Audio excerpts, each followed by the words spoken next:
గాయత్రి గాయత్రి రాజారాం వాళ్ళ అమ్మ చెల్లి వచ్చారు, వెళ్ళు. ఎందుకు వచ్చారు ఇప్పుడే అడగద్దు, పొద్దున్నే అడుగుదాం. వెళ్ళి పలకరించు.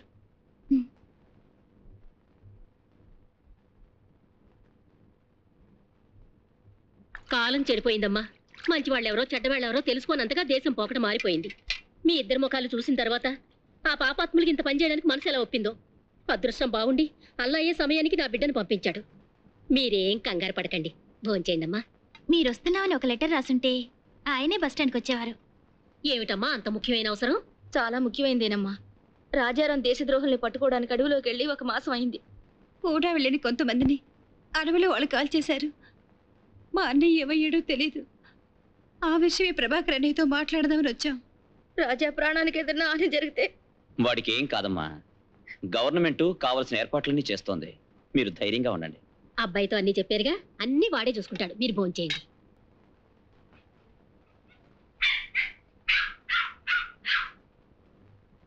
పోలీసు వాళ్ళు వచ్చారు. ఎందుకమ్మా? నిన్ను చూడాలట. నీకోసమేనంట.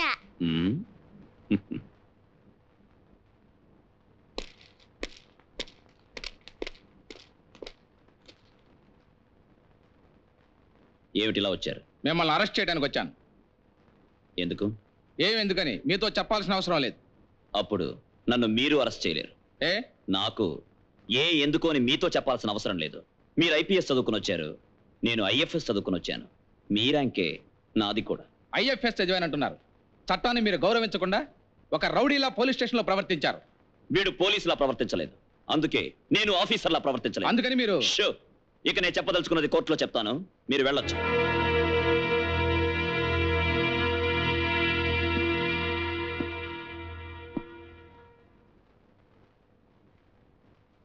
యువర్ ఆనర్, వ్యభిచార నేరానికై ఖైదు చేయబడ్డ 2 ఆడవాళ్లను రక్షక నిలయంలో దూరి ఇన్స్పెక్టర్ని పోలీసుల్ని కొట్టి తీసుకువెళ్లారు ఈ ముద్దాయి. ప్రజల ముందే వీరి ఘనకార్యం చేశారు. ఇటువంటి నేరస్తుల్ని వదిలిపెడితే రేపు వీరు న్యాయస్థానంలో జొరబడి న్యాయమూర్తినే కొట్టగలిగే స్థాయికి సాహసిస్తారు. అందువల్ల నేరస్తుడికి కఠిన శిక్ష విధించాలని విజ్ఞులైన న్యాయమూర్తిని నేను కోరుకుంటున్నాను. That's all your honour. Prosecution వారి నేరారోపణలకు మీ బదులు? యువర్ ఆనర్, చట్టాన్ని సవ్యంగా కాపాడేదే పోలీస్ స్టేషన్. కాపాడలేని నాడు పోలీస్ స్టేషను కాదు, అక్కడ కాకి డ్రెస్ వేసుకున్న వాళ్ళంతా పోలీసులు కారు. ఈ దేశంలో ఒక ఆడపిల్ల అర్ధరాత్రి ఒంటరిగా నిర్భయంగా ఏనాడు నడవగలుగుతుందో ఆనాడే ఇండియాకు నిజమైన స్వతంత్రం వచ్చిన రోజుని మహాత్మా గాంధీ గారే చెప్పారు. ఆ స్వతంత్రాన్ని కాపాడలేని చోటు ఈ పోలీస్ స్టేషన్. ఈ దేశంలో ఆడపిల్లలు దొంగలకు భయపడే కంటే, రౌడీలకు భయపడే కంటే పోలీసు వాళ్లకు భయపడే స్థితిని సృష్టించిన వాళ్ళు నిజమైన పోలీసు వాళ్ళ ఎవరానా? అనవసరంగా మాట్లాడుతున్నారు. పోలీసుల్ని కొట్టారా లేదా అడిగిన ప్రశ్నకి బదులు. ఎవరికి భయపడకుండా అరాచకంగా బహిరంగంగా నడి రోడ్లో 10 మంది చూస్తుండగా వెంటాడి చెరచాలనుకునే ఒక కాకి డ్రెస్ వేసుకున్న రౌడీని కొట్టాను. ఇన్స్పెక్టరే తప్పు చేసినా వారిని శిక్షించేందుకు కొట్టేందుకు మీకు హక్కు లేదు. ఎక్కడ కంప్లైంట్ ఇవ్వాలో అక్కడ కంప్లైంట్ ఇవ్వాలి, వాళ్లే యాక్షన్ తీసుకోవాలి. ఏం సార్, మీ భార్యకో కూతురుకో సోదరికో ఇటువంటి ఒక పరిస్థితి ఏర్పడితే అడ్డుకోవడం మానేసి కంప్లైంట్ ఇవ్వడానికి పరిగెడతారా? అంతవరకు ఆ అమ్మాయి శీలం పాడు కాకుండా ఉంటుందా? పరువు పోకుండా ఉంటుందా? ఇవన్నీ పోయిన తర్వాత ఆ పిల్లకు జీవితం ఉంటుందా? చెప్పండి. వస్తువులు పోతేనే కంప్లైంట్ ఇస్తే తిరిగి పట్టి తెచ్చివ్వలేని మీరు శీలం పోతే మీరెలా తెచ్చివ్వగలరు? తెచ్చివ్వడం మీ వల్ల సాధ్యమా? ఆ అమ్మాయి గవర్నమెంట్ ఆస్తిని దొంగలిస్తున్న వీరభద్రుణ్ణి పట్టుకోవడానికి వెళ్ళిన నా మిత్రుడి చెల్లెలు. అతనున్నాడో లేదో తెలియదు, కానీ గవర్నమెంట్ భద్రతా దళం అతను చెల్లెలకిచ్చే భద్రత మీరే చూశారుగా. వేశ్యనే బిరుదు. అమాయక స్త్రీల జీవితాలతో చెలగాటాలాడే పోలీసులకి ఈ సిటీలో వ్యభిచారం ఏ హోటల్లో జరుగుతోందో, ఏ బంగ్లాలో జరుగుతోందో బాగా తెలిసి కూడా ఎందుకు సార్ చర్య తీసుకోలేదు? మామూలు దొరుకుతుందనా, లేక అది నడిపే వాళ్ళు పెద్ద మనుషులన్న భయంతోనా? యువర్ ఆనర్, వీరు పోలీసు వారి నిజాయితీని తప్పుగా భావిస్తున్నారు. నాకు తెలుసు సార్ పోలీస్ వాళ్ళ నిజాయితీ గురించి. ఒక ఆడ పోలీస్ శీలాన్ని ఇంకో పోలీస్ వాడే దోచుకున్న సంఘటన ఈ దేశంలో జరగల? అది వార్తగా పేపర్లో రాలే? మీరంతా చదవలే? యువర్ ఆనర్, మన దేశంలో ఉత్తరప్రదేశ్ రాష్ట్రంలో ఒక పాఠశాలలో దూరి అక్కడున్న కన్యలందరినీ 2 రౌడీలు బలాత్కరించారు. పోలీసు వాళ్ళు యాక్షన్ తీసుకోలేదు, డాక్టర్లు కరెక్ట్ రిపోర్టు ఇవ్వలేదు. మన ప్రధానమంత్రి జోక్యం చేసుకున్న తర్వాతే యాక్షన్ తీసుకున్నారు, వాళ్ళని అరెస్ట్ చేశారు. ఇక్కడున్న అందరినీ నేను అడుగుతున్నాను, బాధితులైన ఆడపిల్లలందరినీ కాపాడేందుకు ప్రధానమంత్రి రాగలరా? మగువలను తల్లులుగా చెల్లెళ్లుగా దేవతల్లా భావిస్తేనే ప్రతివారు కాపాడగలరు. ఆ భావనతోనే నేను కాపాడాను. దేశ భాష, దేశమాత, జన్మభూమి అనుకునే స్థాయికి మగవుల్ని గౌరవించేది ఈ మట్టిలోనే. కనకదుర్గమ్మ, కామాక్షమ్మ, మీనాక్షమ్మ అంటూ మగవుల్ని దైవంగా పూజించేది ఈ మట్టిలోనే. ఆడవాళ్లను కలంకపరిచే వాళ్ళెవరైనా సరే, ఈ మట్టిని కలంకపరిచే వాళ్ళెవరైనా సరే శిక్షించడానికి వెనకాడకూడదనే లక్ష్యాన్ని ప్రతి పౌరుడికి ఏర్పరచాలన్న ఉద్దేశంతోనే నేను కొట్టాను. మీరు చెప్పిందంతా నిజమనడానికి సాక్షులు ఉన్నారా? ఉన్నారు యువరాన. లలిత, లలిత, లలిత.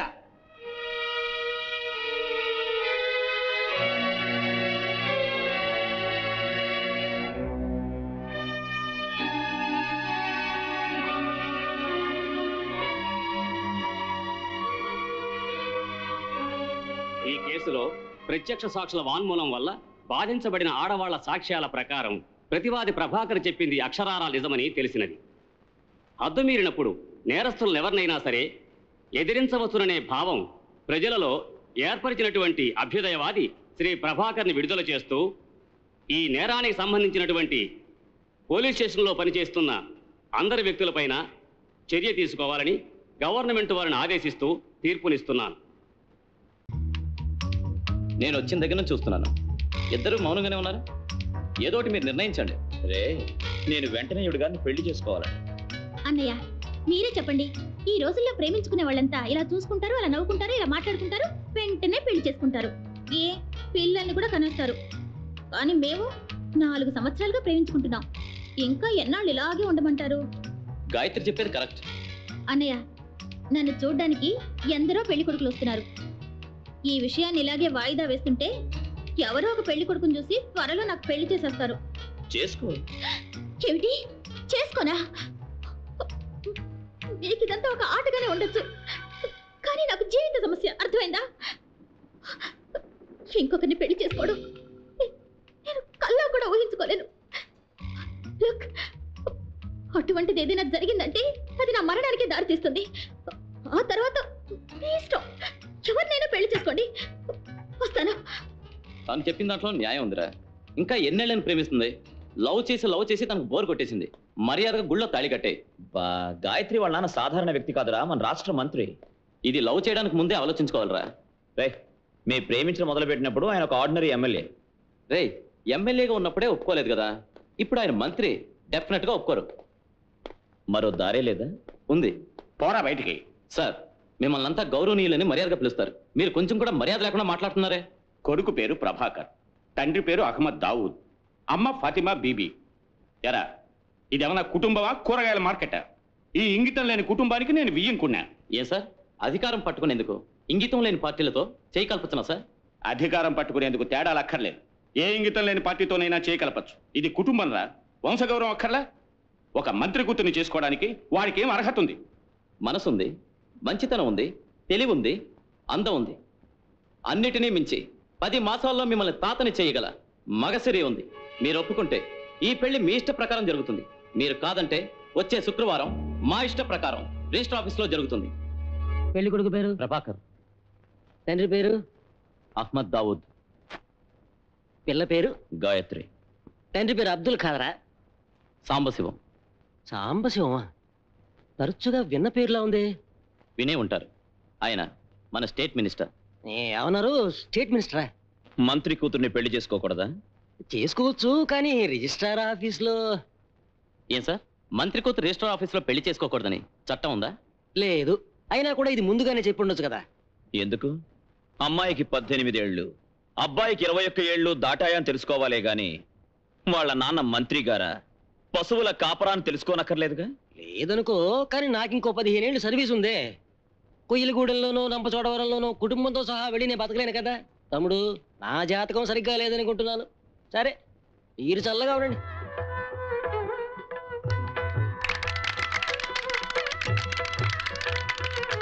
కంగ్రాచులేషన్. Thank you sir.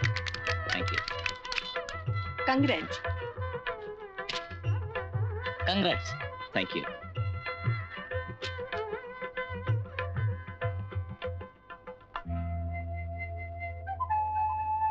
మాకు తల్లిదండ్రులుగా నిలిచి మా పెళ్లి నువ్వే ముందుండి జరిపించావు.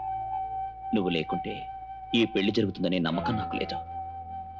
నీకు మా ప్రేమ కానుక. ప్రభా,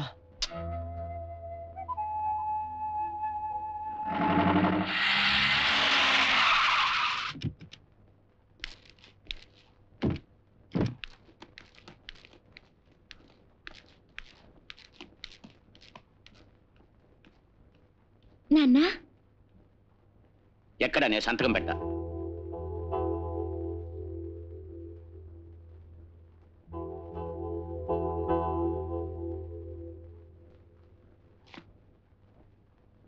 పెళ్లి కూతురికి తండ్రిని, పెళ్లి కొడుకు యముణ్ణి.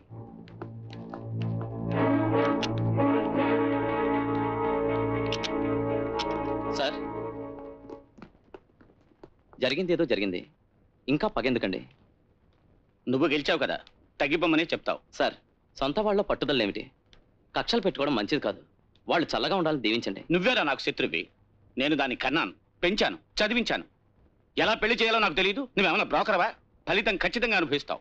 నాన్న గాయత్రి, మీ నాన్నను మోసం చేశాను అనుకుంటున్నావు. నాకు మోసపోయే అలవాటు లేదమ్మా, మోసం చేసే అలవాటి. ఇప్పుడు కూడా నేను ఎందుకు వచ్చానో చెప్పనా? నీ కోసం కాదు, నా గౌరవం కోసం. తండ్రి వద్దని నువ్వు అనుకున్నావు, కూతురు వద్దని నేను అనుకున్నాను. పోనీ కారు.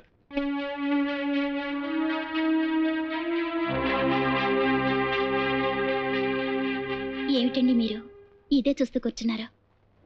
గాయత్రి, నాకెందుకు రాజారాం గురించి అనుమానంగా ఉంది. వాడికి సర్వం నేనేని తరచు అనేవాడు. వాడి మరణానికి కూడా నేనే కారణమయ్యాను. ఏమండి, అలాంటిదేమీ జరగదండి. గాయత్రి, వీరభద్రం మృగం కంటే ఘోరమైన వాడు. వాడి గురించి నీకు తెలీదు. ఆయన తిరిగి వచ్చేస్తారని ఇంతకు ముందేగా అన్నారు. అలా చెప్తేనే వాళ్ళమ్మకు ధైర్యంగా ఉంటుంది.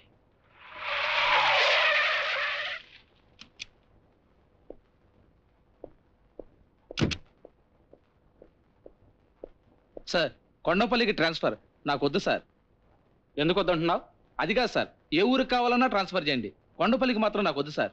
గవర్నమెంట్ రూల్ తెలిసే మాట్లాడుతున్నావా? ఎక్కడికి ట్రాన్స్ఫర్ చేస్తే అక్కడికి వెళ్ళాలి. వెళ్ళి జాయిన్ అవ్వు. నో సార్, నాకు అపెండిసైటిస్, అల్సర్, పచ్చకామెలు కూడా ఉన్నాయి సార్. బాగానే ఉన్నావు కదయ్యా. లే సార్, ఆ మాట నేనంటం లేదు, డాక్టర్ సర్టిఫికెట్లో ఉంది. బాగో రూల్స్ తెలుసు.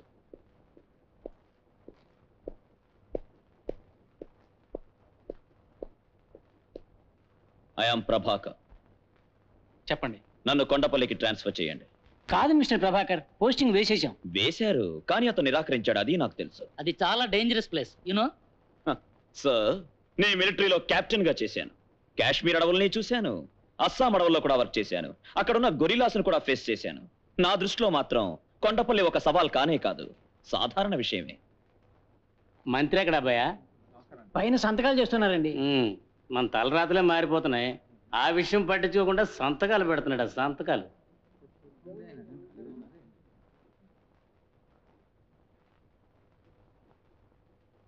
ఏమైంది?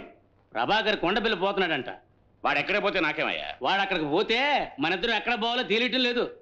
అర్థమయ్యేలా చెప్పు. మీ అల్లుడు గారు కొండపల్లి పోతున్నాడంట. వాడు కరాకండి మనిషిని మీకు తెలుసు కదా. వాడు వీరభద్రం విషయంలో తల దూర్చి మన రహస్యాలు కనిపెట్టయితే మన గతేం కావాలా? వెంటనే పై వాళ్ళతో చెప్పి ఓ దారి చూడండి. ఏం చూడమంటావు? వీరభద్ర నరికే గంధం జట్టలో మనకి భాగం ఉందని చెప్పనా? ఓయ్, బుద్ధి ఉందంటే నీకు? అది లేదు కనుకనే జనం నాకు ఓట్లేసి నన్ను ఎమ్మెల్యే చేశారు. అది సరే, త్వరగా సీఎం లెవెల్లో మాట్లాడి దీనికి ఓ మార్గం చూడండి. వాడక్కడికి వెళ్లకుండా ఉండేందుకు నా శాయశక్తులా ప్రయత్నించి చూశాను. ఇంతకు మించి మాట్లాడితే మన గోతిని మనమే తవ్వుకున్నట్టుగా, మన విషయాలు బయటికి తెలియడానికి మనమే కారకులం అవుతాం. అదే మీ అల్లుడు గారితో చెప్పి. మా అల్లుడా? కూతురు చచ్చే 5 ఏళ్ళు అయిపోయింది. నాకు అల్లుడు ఎక్కడున్నాడయ్యా? మరైతే నన్నే చూసుకోమంటారా? చూసుకో, తర్వాత మీరు బాధపడకూడదు. బాధ లేదు, బాదంకాయ లేదు. నువ్వేం కావాలన్నా చేసుకో, నేను తలదొచ్చను.